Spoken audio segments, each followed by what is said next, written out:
Welcome dito sa The Chika! Pero bago ang lahat, kung hindi ka pa nakapag-subscribe, mag-subscribe ka na para updated ka sa aking mga bagong chika.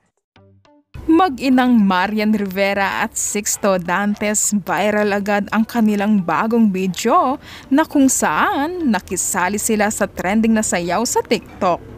Wala pang isang araw ay may mahigit 2 million views na ang ibinahaging video ng kapuso primetime queen na si Marian Rivera at patuloy pa itong dumarami ang views ng naturang video. Aba, sali kami ng anak ko sa trend na ito, saad ni Marian sa caption niya. Kinaaliwan sila ng netizens na ang cute-cute raw nilang mag-ina sa dance trend na ito.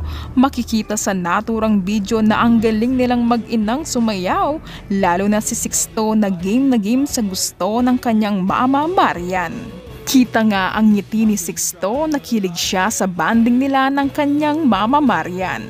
Sabi nga ng netizens ay more pa raw na good vibes na video mula sa pamilya Dantes dahil nakakawala raw sila ng pagod. Magkamukha talaga sina Mama Marian at Sixto mga kachika.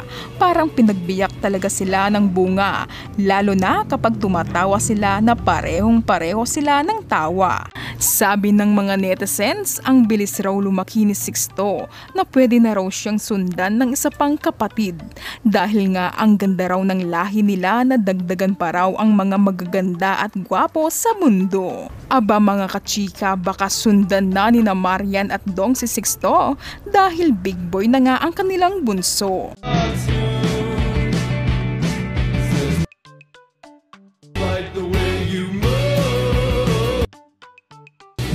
Try, but I can't hide it from you. Pinakita naman ni Marian Rivera ang behind the scenes sa ginawang komersyal ng mag-amang Sixto at Daddy Dong para sa McDonald's. Ang galing-galing ni Sixto, napaka-natural ng kanyang acting. Ang cute-cute din ng kanilang costumes na gustong-gusto ni Sixto ang kanyang costume. Wow!